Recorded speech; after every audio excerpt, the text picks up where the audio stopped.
राजकुमारी दरबार में गई तो राजकुमार कुर्सी पे बैठा हुआ, उसने कहा कि वहीं से बैठे बैठे दरवाजे में खड़े होकर बोला, वहीं से बताओ कि मेरे किस हाथ में असली गुलदस्ता है। राजा ने कहा कि देवी थोड़ा समय दोगी? हाँ, लेकिन बोले वहीं बैठे बैठे। हाँ बोले यहीं बैठे बैठे। उसने अपने दरबारियों से कहा कि खिड़की खोल दो। खिड़की खुल गई और उससे जैसे खिड़की खुलने के कुछ मिनट बाद राजा ने कहा कि वो महत्वपूर्ण है, कोई कांग्रेसी सुन रहा हो तो जरूर उसको अच्छा लगेगा, उसका दिमाग ठीक हो जाएगा। राजकुमार ने कहा कि भगवान की बनाई चीज की तुलना नकल कोई कितने ही कर ले, सही वही रहेगी जो भगवान ने बनाई है। तो जब उससे पूछा कि आपने कैसे पहचाना, बोले खिड़की खुली थी, एक मधुमक्खी आई और गुलदस्ते पर बैठ गई, तो मैं समझ गया कि गुलदस्ते पर जो मधुमक्खी बैठी असली वही होगा, नकली का काम नहीं। कांग्रेस का हाल भी ऐसे ही है। शिवराज जी ने लाडली बहना को पैसा दिया तो चीची कर रहे हैं, तो वो हम भी दे देंगे 500, हम भी दे देंगे 1500। नकल करती है कांग्रेस, भ्रम फैलाती है कांग्रेस, लालच देती है कांग्रेस। भारतीय जनता पार्टी, हम अभी भी जानते हैं कि आजादी के 75 साल हुए, ये हमारी माताएं बहनें जिनके लिए हम इतना सब कुछ कर रहे हैं, ये सीढ़ियां हैं, ये लक्ष्य नहीं है हमारा। लक्ष्य तो वो होगा जब 2000 साल पहले जो हमारे पुरखे थे, जो माता शक्ति को सबसे ऊपर मानते थे, जब वो दिन देखेंगे तब हमारा काम बंद होगा, उसके पहले हमारा काम बंद होगा। फिर से मैं आपसे विनती करता हूं, आप लोगों से भी कहता हूं, हमको लगता है कि यही परंपरा है, ये परंपरा नहीं है, हमारी मजबूरी थी। तुम सर्टिफिकेट दोगे हमको? तुम्हारा नेता कमलनाथ महिलाओं को आइटम कहता है सरेआम, तुम्हें शर्म आनी चाहिए। तुम क्या महिलाओं की कीमत करोगे, क्या उनका सम्मान करोगे? तुम्हें आज राम जन्मभूमि याद आ रही, आज हनुमान जी याद आ रहे। जिस समय बाबरी मस्जिद का ढांचा गिरा था, उस समय कमलनाथ केंद्र सरकार का मंत्री था, मैं सांसद था संसद के भीतर।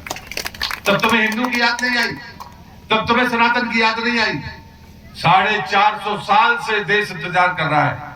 4 लाख से ज्यादा हमारे पुरखों ने बलिदान दिया है, जिनका हम नाम भी नहीं जानते। देश की आजादी के 75 साल के बाद भी तुमने हमेशा कहा राम काल्पनिक है, तुमने शपथ पत्र दिया, तुम्हारी सरकार ने। ये बात कांग्रेस के लोगों से पूछनी चाहिए।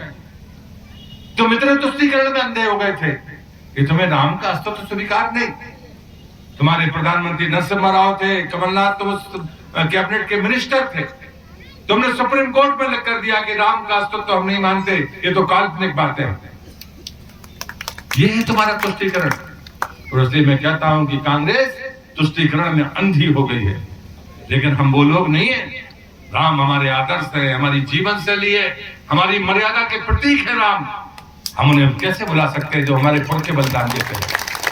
हम डरते रहे, हमारा मजाक उड़ाया गया।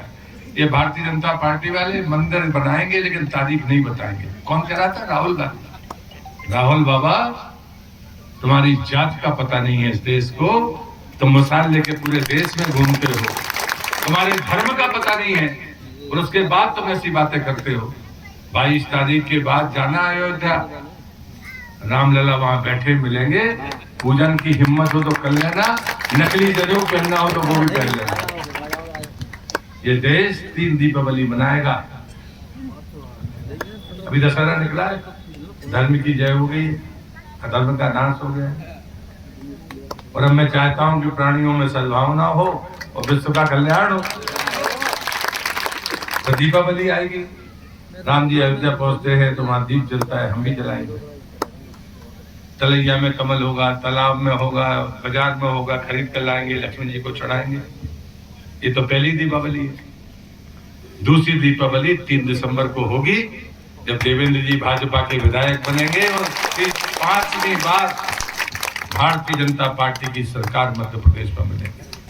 और तीसरी दीपावली तब होगी जब 22 तारीख को प्रधानमंत्री नरेंद्र मोदी अयोध्या में रामलला की प्राण प्रतिष्ठा करेंगे। वो तीसरी दीपावली है। लेकिन बीच में एक पर्व है, 17 तारीख को वोटिंग। ये लोकतंत्र का पर्व है। इस पर्व को भूलोगे तो 3 तारीख को दीपावली के बारे में सोचना पड़ेगा। फर्क क्या है? पहली दीपावली में कमल लक्ष्मी जी के चरणों में चढ़ेंगे, तोड़ोगे, खरीदोगे, कैसे करोगे मुझे नहीं पता, लेकिन 17 तारीख के पर्व के दिन कमल तोड़ के नहीं चढ़ाना, कमल की बटन दबाना, इतने में दीपावली बन जाएगी।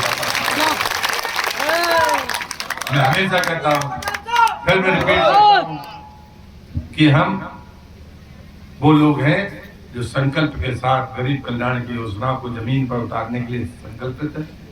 मोदी जो कहते हैं उसे एक ही टर्म में पूरा कर देते हैं, कभी दूसरे टर्म के लिए इंतजार नहीं करना पड़ता। हम आश्वासन झूठे देते नहीं, लेकिन जो हमें समाज के लिए देना है और करना है उसको हम करते हैं। ये हमारा ट्रैक रिकॉर्ड है, हमारा चरित्र है। हमें कुछ कहना नहीं, लेकिन कांग्रेस से सावधान रहना। और इसलिए आतंक की इस लड़ाई में वास्तव में देवेंद्र जी ठीक कह रहे थे, धर्म युद्ध है। एक बेचारा अहिंसा